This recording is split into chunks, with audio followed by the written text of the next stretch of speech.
every summer we spend time studying the Old Testament. We always look at an Old Testament book or character or some aspect of the Old Testament every summer. And this year I wanted to look at the wisdom literature, especially the book of Ecclesiastes, which may be a little bit different for some of you, and I think that's good. And we're going to be looking at what's called the paradox of time today, the enigma of time. Last week we looked at the paradox of pleasure and production. You can go back and watch that if you want. In fact, I think that was one of the most viewed videos we've ever had. So a lot of people were interested in the paradox of pleasure and production, interesting enough. But let's just stand and let's read what Ecclesiastes has in Ecclesiastes chapter 3, 1 through 14. As we just open our hearts and minds to what the Lord wants to speak to us. No matter what you brought in today, just take a minute. Let's let that just settle in and rest in what the Lord wants to speak to you and to us. Ecclesiastes chapter 3, 1 through 14. It says, "There is a time for everything, and a season for every activity under the heavens. A time to be born and a time to die. A time to plant and a time to uproot. A time to kill and a time to heal. A time to tear down and a time to build. A time to weep and a time to laugh. A time to mourn and a time to dance. A time to scatter stones and a time to gather them. A time to embrace and a time to refrain from embracing. A time to search and a time to give up.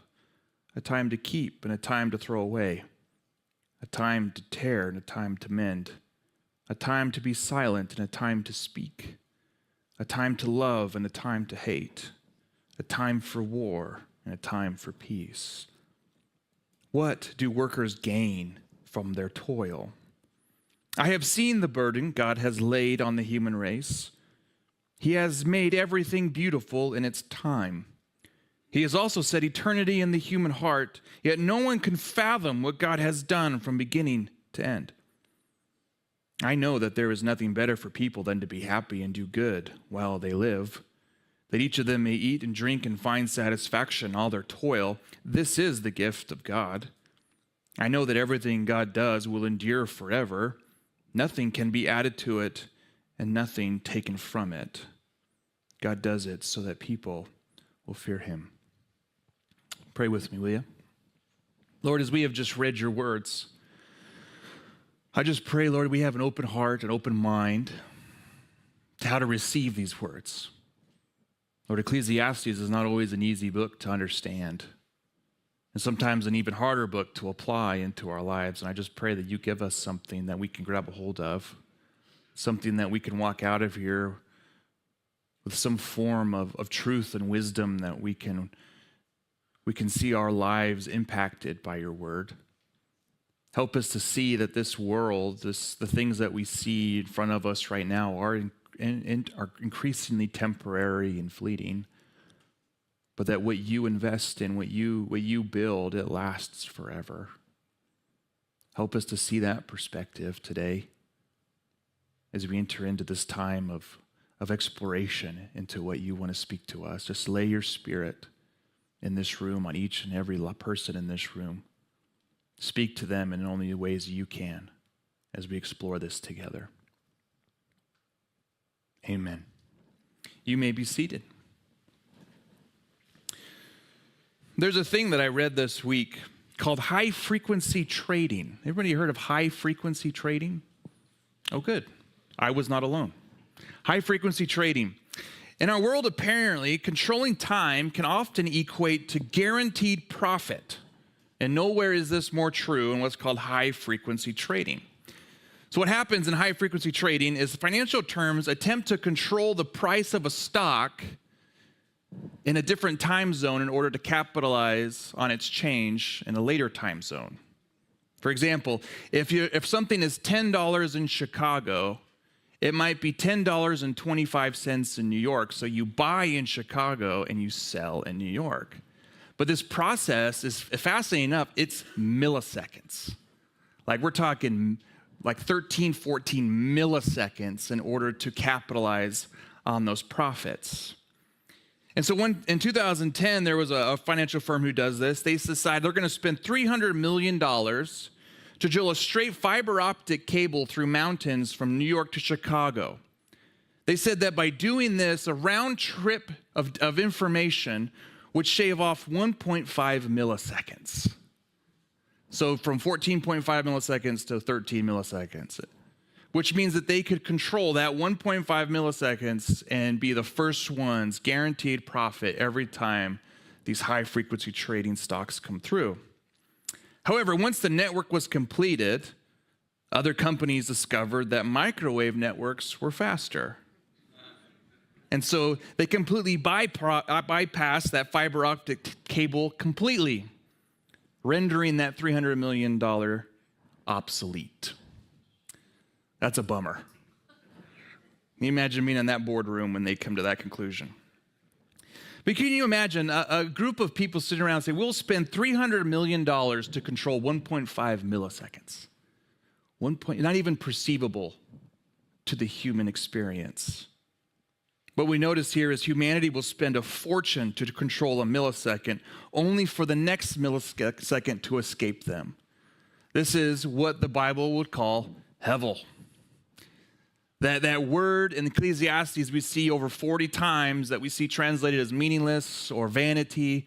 But as we looked at the last couple of weeks, hevel can mean temporary or fleeting, or an enigma, a paradox, a kind of, I don't really understand how this could work. Imagine trying to rationalize a $300 million project only for it to be completely obsolete. Last week we looked at how the pleasures and projects we produce can be hevel. Right, where we spend our entire lives pursuing experiences and building great palaces and kingdoms, try to explore as many pleasures that we can have in this world, only to see at the end what it was all for anyways. That God actually gives us the gift of experiencing things in the present rather than trying to toil all of our days looking back and going, why did we even go through this? We find God in our work, in our toil. We experience the focus of the being present in our toil and experiencing the blessing that he has in the present time, whether it's good, bad, hard, or easy. We see God's hand every day in our work, in our toil, and in our labor. Today we're going to look at the enigma of time, or the paradox of time. Something that in the case of these financial firms was worth, again, spending $300 million to save 1.5 milliseconds. Yet in the end, it still escaped them. And the teacher of Ecclesiastes, I think, wants to capture this idea with this didactic poem that we just read through. Using these contrasting couplets, they're called merisms, where you take two opposite extremes to encompass the entirety of a category of human experience. So Ecclesiastes writer is saying, here is all that you're going to experience, everything you might experience found within this didactic chasm here. A time to plant and a time to uproot. Obviously, there's much more to that, but it's encompassing all of that. A time to be born and a time to die. He's merely pointing out that in the world, you're going to experience a wide variety of moments, seasons, and times. These aren't just like commentaries on, hey, what's good and what's bad. This is what the human experience is. A connection of all these different moments, seasons, and times. And some of them are going to be easy to enjoy. How many of you are reading those and go, that one I want? Some of them are going to be easy to enjoy. Others are going to stretch you. Some more we might prefer, and some are going to make us very uncomfortable. But he says this is what reality is under the heavens. It's just a simple, didactic way of saying this is what reality looks like in every moment, time, and season. He says everything under the sun or under the heavens. They are hevel. They are temporary. Maybe even paradoxical. Maybe even misunderstanding or ununderstandable in the world of our own minds. So he wants to teach us, how do we navigate this moment of season and time with wisdom rather than folly? How do we think about God immersed in our time rather than just thinking about our time as our own? As we looked at Ecclesiastes last week, Ecclesiastes is asking really this question of, does life have meaning apart from God within our lives? If we all lived 80 plus years and we look back, is there meaning if we live our lives apart from God? And I think the first thing he wants us to recognize, which might be one of the hardest things to really recognize, even though we might intellectually believe it, is we cannot control our seasons of life. We cannot control our seasons of life. Within these didactic merisms of life from Ecclesiastes, again, we'll be drawn into things that we find are good. A time to be born. As hard as that was, I enjoyed watching my children be born. Hard on my wife. I didn't do much. I love you. Got to be careful with that one. A time to dance. I definitely enjoy going to weddings more than I do funerals. That might be universal there. A time to build, a time to laugh, a time to experience peace, to gather, to love, and to embrace. These things were like, yes, this is life. Like we talked about last week, that the experiences of pleasure and joy within these things, this is what reality looks like. And if we had time as a dinner menu, it might be difficult, or it won't be difficult to say, I'd like dancing instead of mourning, please. I will take that, Lord. But again, we realize quickly that we cannot control these things that enter into our life. We cannot control the seasons or moments that we find ourselves in. So we feel the need to control our lives into these seasons. Every human being on this planet has this inner part of us that wants to manage, control time, moments, and seasons. We do this in an attempt to maybe manage our anxieties, our fears. We do this in a way to maybe give a sense of comfort during a time of unknown, maybe to ensure safety. How do we ensure some kind of safe ending if we kind of make the decisions that we can control these moments or seasons or times? And humanity tries really hard to control it. If we can attempt to control time, we can dictate outcomes, at least we think we can, and even other people. You know, there's that whole cliche, right? Time is money. And there's some truth to that, right? Where you spend your time often shows value. It's a valuable thing to spend your time wisely. This can create urgency within our time to be more productive. I don't know about you, but I think science tells us we're really productive between the hours of 9 and 11, and then everything's kind of downhill from there. Maybe you see that in your life. So we got to feel like we need to be productive in certain moments of the day. Maybe this can produce good things, but it can also produce negative effects. Anybody ever heard of hustle culture? Anybody have worked in a you don't have to raise your hand if you don't want, especially if your boss is here, okay? Corbin, keep your hand down. But if you're in a place or a workplace and 5 o'clock rolls around and you kind of feel this pressure like, I can't be the first one to leave. There's a bit of that there. I've worked in places like that before. When you feel this pressure to control every second, to dictate financial outcomes. And what happens is we then condition people to think that my self-worth is directly tied to my output of time. And we see how negatively this can affect humanity. See, when we try to control things, when we try to dictate things in the way that we feel and we need and we want, more often than not, it can begin with good intentions and be well thought of, but then soon turn into negative culture. Things like toxic hustle culture. The teacher's point then is that we do not get to choose our seasons. In fact, don't even try to control time. Time, or moments and seasons, they encounter us. We encounter them. They are things you're going to just walk through and pass through within the reality of life under the heavens. So why try to hold tightly to certain moments every single day? He's kind of phrasing this, putting this out there to us as the reader. He says there's a time for everything. Every moment, every season, there's a time for it all. You're going to see it the longer you live. The more you experience time under the reality of heavens, you will experience moments, every moment. And everything can arrive with your permission. We would never grow, right? If there was always like, okay, God, I'll give you permission to finally stretch me. Everyone knows the worst prayer you pray is, God, give me patience. Everyone knows that, right? Because he's like, plenty of opportunities for you to be stretched in patience. We don't get to choose these moments. We find ourselves in them. Therefore, life can feel elusive. because we are not masters of time. This is uncomfortable.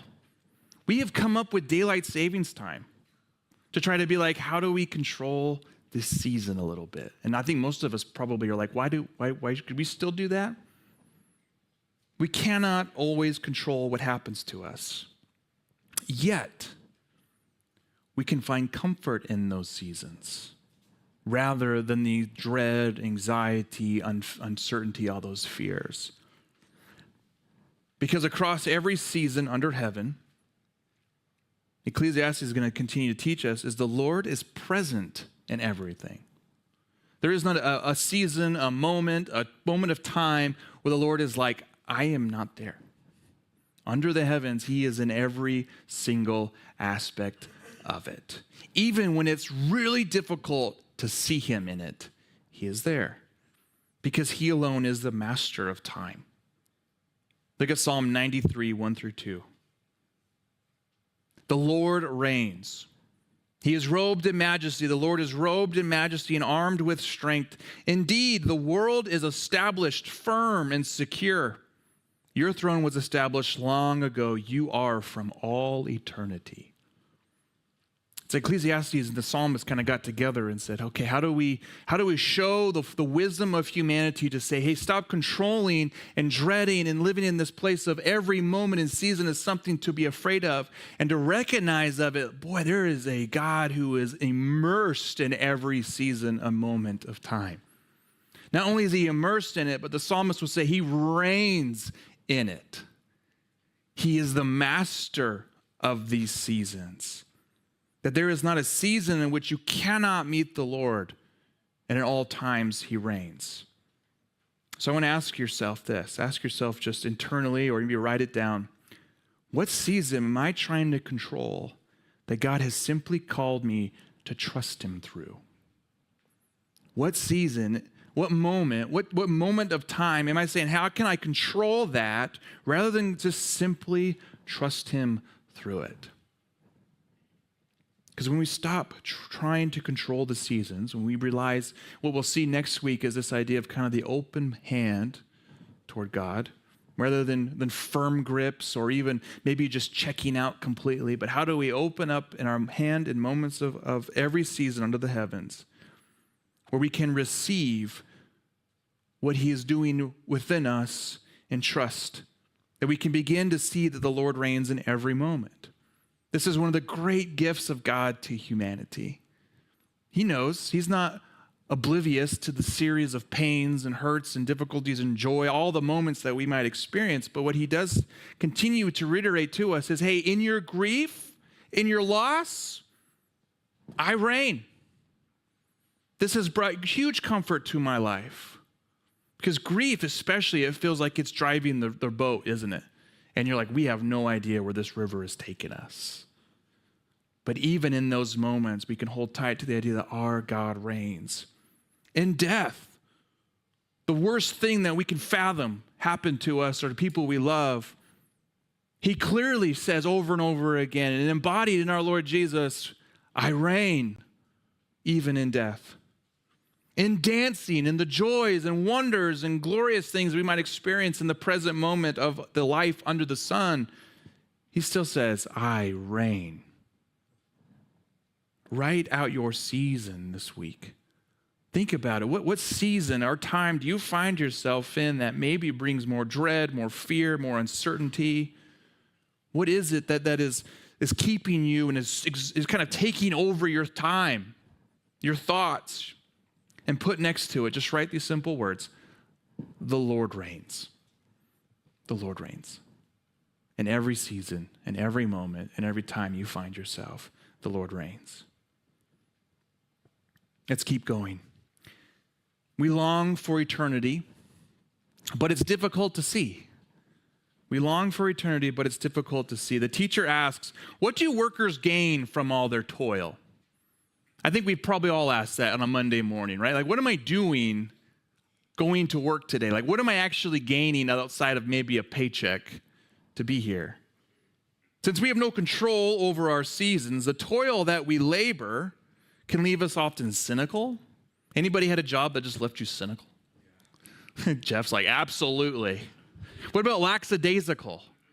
Or you're just like, who cares? Right? So what do we do about that? Well, he tells us in verse 11, he has made everything beautiful in its time. He has made everything beautiful in its time.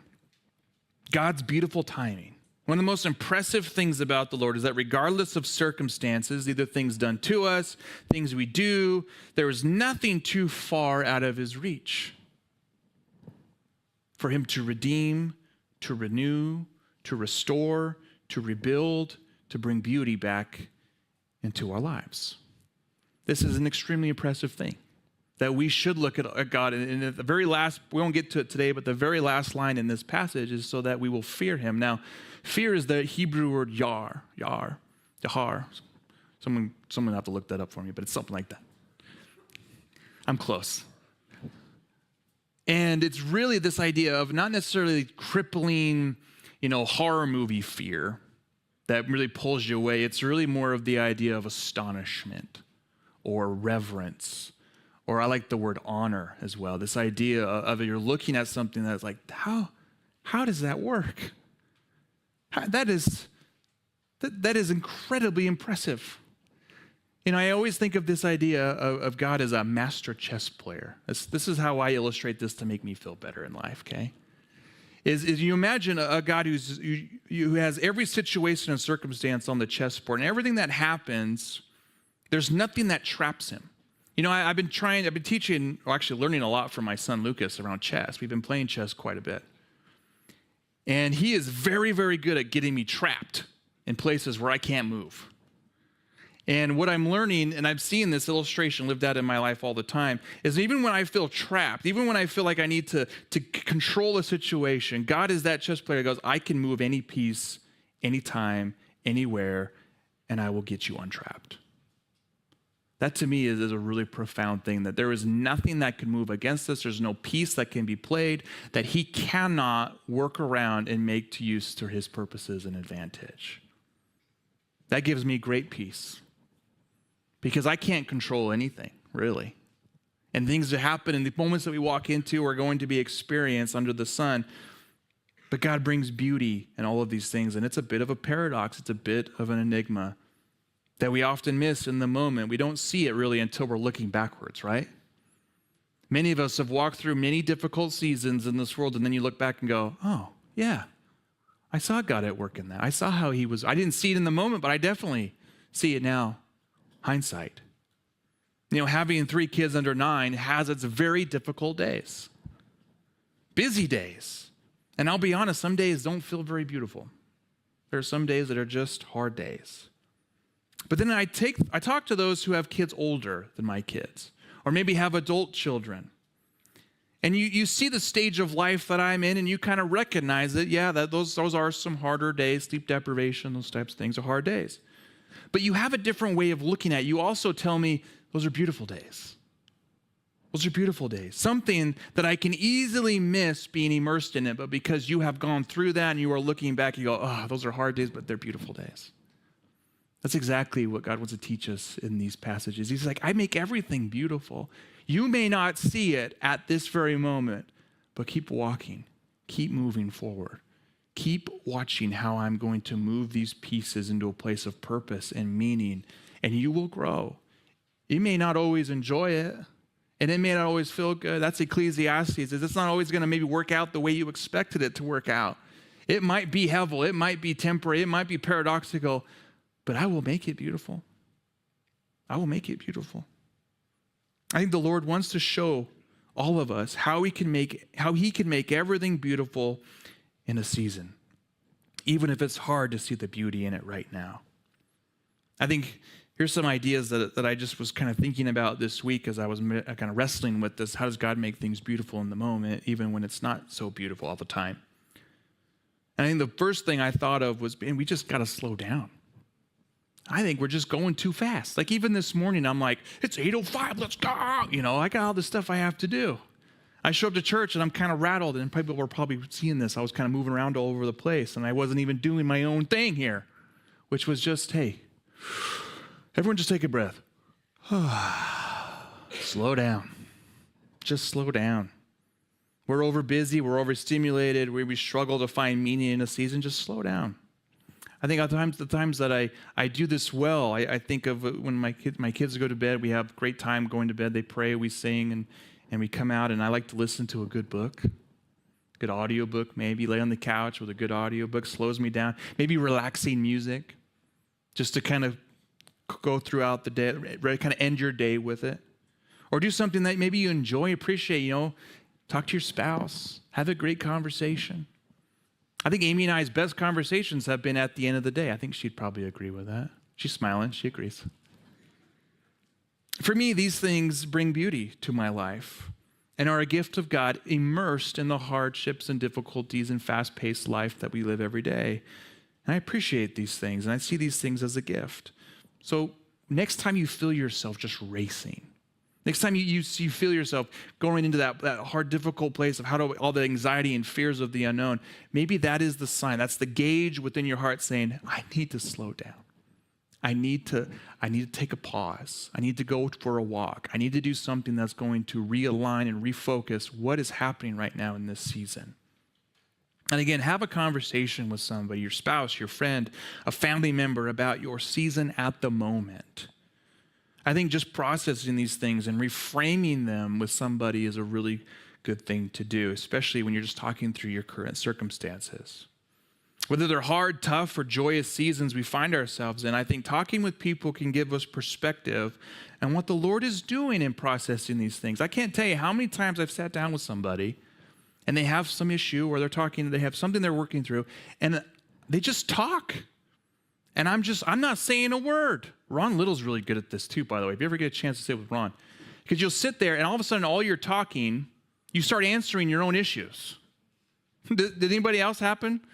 And that other person, or like sometimes me, I don't even say a word. And I'm like, man, I'm good at this. I haven't said a thing. And you're processing, reframing all of that outward. And it's like God is sitting there in the room like, there it is, that's it, there it is. It's this idea of being able to process externally with people and with the Lord that help us to open up our capacity of our patience, compassion, and gratitude as you talk with people. So slow down. Have conversations with people that you love that are close to you. Watch how those conversations bring about the compassion and gratitude that you have, even amidst difficult seasons. I think it's in these moments where we can be reminded of God's beautiful timing, even if life may not feel so beautiful at the moment. And here's probably my favorite passage in all of Ecclesiastes is He has put eternity in our hearts. He has put eternity in our hearts. And let me just read that passage again for you. Who has also set eternity in the human heart, yet no one can fathom what God has done from beginning to end. Here, the author here is capturing something that every human has within them, this deep restlessness for meaning. How many of you guys know what I'm talking about with that? The restlessness for meaning. Performance or permanence, maybe this idea of how do I find some sense of long-lasting part of this world? Justice and maybe love that we often see as hevel, as fleeting or temporary in our world. So it makes it difficult to really find the meaning in it.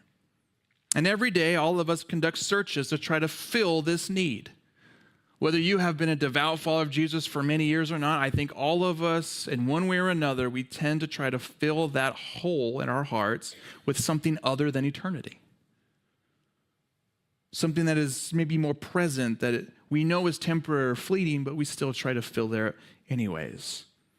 And it's as if God has planted within humanity this deep desire for all of us that we all need to fill, that He calls eternity, forever.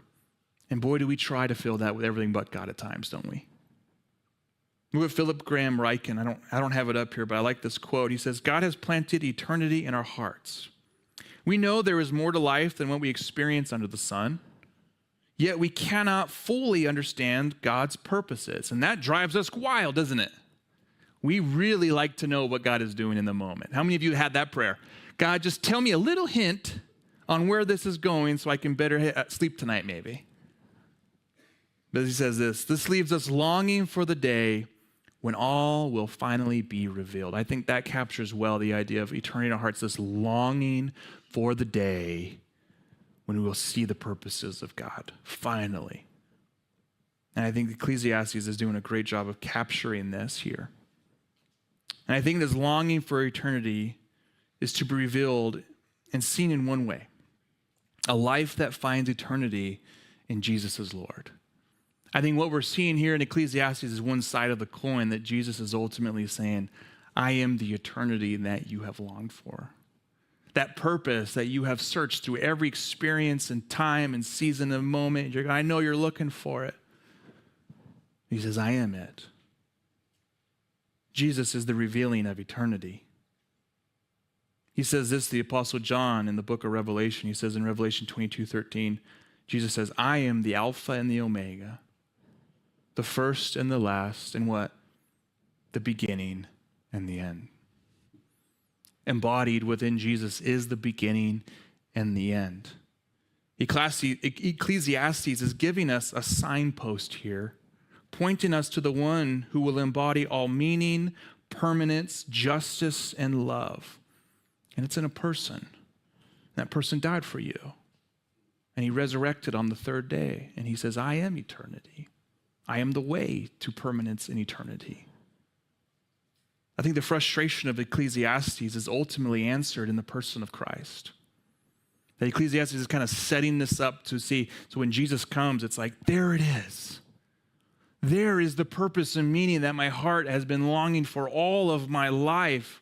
And for those of us, I think, who have experienced this, and even just a splinter of this, where you go, there it is. There's my belonging. There is the love I've sought. There's the justice that I seek. There's the eternity that I feel in my heart for. And he embraces us and receives us in every season and moment of our lives. He's immersed there in every moment.